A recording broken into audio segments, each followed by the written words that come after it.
ভারতের সাথে সম্প্রতি যে 10টি সমঝোতা স্মারক সই হয়েছে সেগুলোর একটি হচ্ছে রেল ট্রানজিট। এটি বাস্তবায়ন হলে বাংলাদেশের ভূখণ্ড ব্যবহার করে রেলযোগে দেশের এক অংশ থেকে আরেক অংশে সরাসরি নিজেদের পণ্য পরিবহনের সুবিধা পাবে ভারত। তারই অংশ হিসাবে পরীক্ষামূলকভাবে আগামী জুলাই মাসে বাংলাদেশের ভিতর দিয়ে ভারতের ট্রেন চালানো হতে পারে।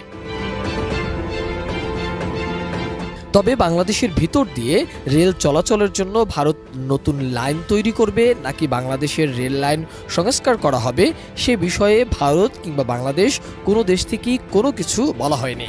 এমনকি বাংলাদেশে এই ট্রানজিটে কী সুবিধা বাংলাদেশ পাবে সেটিও স্পষ্ট নয়। অবশ্য ভারতকে ট্রানজিট সুবিধা দেওয়ার বিষয়টি একেবারে নতুন নয়। স্বাধীনতার পর 1972 সালে প্রথমবারের মতো অভ্যন্তরীণ নৌ ট্রানজিট ও বাণিজ্য প্রটোকল স্বাক্ষর হয়েছিল বলে জানা যায়। এছাড়া 2018 সালে দুই দেশের মধ্যে আরেকটি চুক্তি স্বাক্ষরিত হয়, যার মাধ্যমে বাংলাদেশের চট্টগ্রাম ও মোংলা সমুদ্রবন্দর ব্যবহার করে সড়কপথে উত্তর পূর্বের রাজ্যগুলোতে পণ্য পরিবহনের অনুমতি পায় ভারত। বর্তমানে 5টি রুটে বাংলাদেশ ভারত ট্রেন চলাচল করে থাকে, তবে এগুলোর সরাসরি বাংলাদেশের সীমানা ব্যবহার করতে পারে না। ভারত থেকে কোনো পণ্যবাহী ট্রেন বাংলাদেশের সীমানায় আসার পর বাংলাদেশের চালক সেটি ইঞ্জিন পরিবর্তন করে দেশের অভ্যন্তরীণ রুট পার করে দেয়। ঠিক একইভাবে ভারত এই ট্রেন তাদের দেশের সীমানা পার করে থাকে। তবে এই চুক্তির মাধ্যমে ভারতের ট্রেন সরাসরি বাংলাদেশের মধ্য দিয়ে চলাচল করবে। নতুন যে চুক্তিটি হয়েছে সেটির আওতায় ভারতের মালবাহী ট্রেন পশ্চিমবঙ্গের গেদে সীমান্ত দিয়ে বাংলাদেশের চুয়াডাঙ্গায় প্রবেশ করবে বলে জানা যাচ্ছে। এরপর দর্শনা রেল স্টেশন থেকে পাবনার ঈশ্বরদী, নাটোরের আব্দুলপুর, দিনাজপুরের পার্বতীপুর, নীলফামারীর চিলহাটি হয়ে ভারতের পশ্চিমবঙ্গের কোচবিহার জেলার হলদিবাড়ির স্টেশনে মালবাহী ট্রেন নিতে চায় ভারত। সেখান থেকে রেল লাইনটি ভুটান সীমান্তবর্তী ডালগাঁও পর্যন্ত যাবে বলেও জানা যাচ্ছে।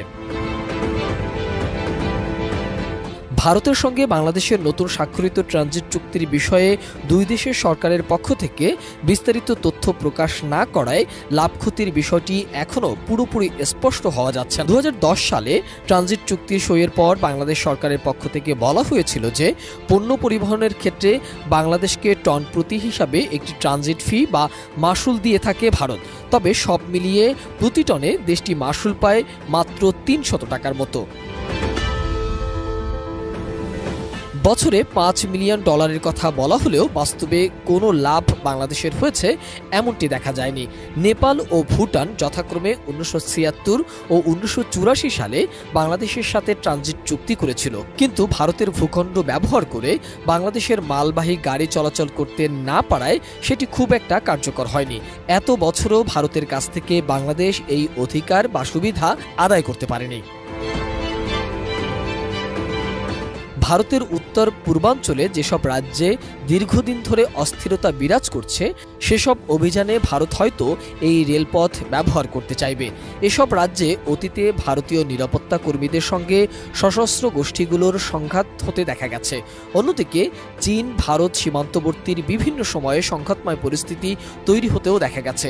এমন সংঘাতময় পরিস্থিতিতে বা দুঃসময়ে ভারত অবশ্যই এসব ট্রানজিট রুট ব্যবহার করতে চাইবে এবং সেটি দীর্ঘমেয়াদে বাংলাদেশের জন্য দুশ্চিন্তার সবচেয়ে বড় কারণ হয়ে উঠতে পারে বলে বিবিসি বাংলার এক প্রতিবেদনে বলা হয়েছে। এদিকে বাংলাদেশের সঙ্গে তিস্তা ও ফারাক্কার পানি বন্টন নিয়ে সমঝোতার বিষয়ে রাজ্য সরকারকে জানানো হয়নি বলে অভিযোগ করেছেন পশ্চিমবঙ্গের মুখ্যমন্ত্রী মমতা বন্দ্যোপাধ্যায়। কিন্তু মমতার এই অভিযোগ সঠিক নয় বলে জানিয়েছেন ভারতের কেন্দ্রীয় সরকারের একাধিক সূত্র।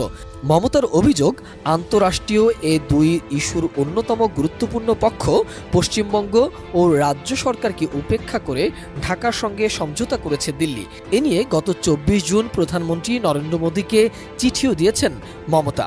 মমতার আপত্তিতে বাংলাদেশের সাথে তিস্তা কিংবা ফারাক্কার কোনো চুক্তি হবে এমনটা আশা করা যাচ্ছে না। আপনারা করছেন জমি বিক্রি, ওরা করছে বাংলাকে বিক্রি। জলের আরেক নাম জীবন। ওরা জানে না উত্তরবঙ্গের একটা মানুষ আগামী দিন পানীয় জল পাবে না, এবং জল নেই তিস্তায়। গায়ের জোরে ভাবছে নর্থ বেঙ্গল থেকে জিতেছি বলে নর্থ বেঙ্গলের মানুষকে ডিপ্রাইভ করব। বাংলাদেশের ভিতর দিয়ে ভারতের ট্রানজিট নিয়ে বিভিন্ন সমালোচনার করা জবাব দিয়েছেন প্রধানমন্ত্রী শেখ হাসিনা। আমাদের স্বাধীন সার্বভৌম দেশ, যত ছোট হোক এটা আমাদের সার্বভৌম দেশ, আর সেই সার্বভৌমত্ব রক্ষা এবং সক্রিয়তা বজায় রেখেই আমরা বন্ধুত্বপূর্ণ সম্পর্ক রেখেই কাজ করছি।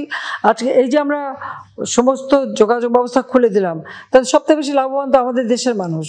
বাংলাদেশ এতদিন ভারত এবং চীনের সঙ্গে যে ব্যালেন্স সম্পর্ক বজায় রেখেছে, ভারতকে সরাসরি ট্রানজিট সুবিধা দেওয়ার বিষয়টি যদি চীন ভালোভাবে না নেয়, তাহলে অনেক কিছুই হতে পারে বলেও মনে করছেন বিশ্লেষকরা।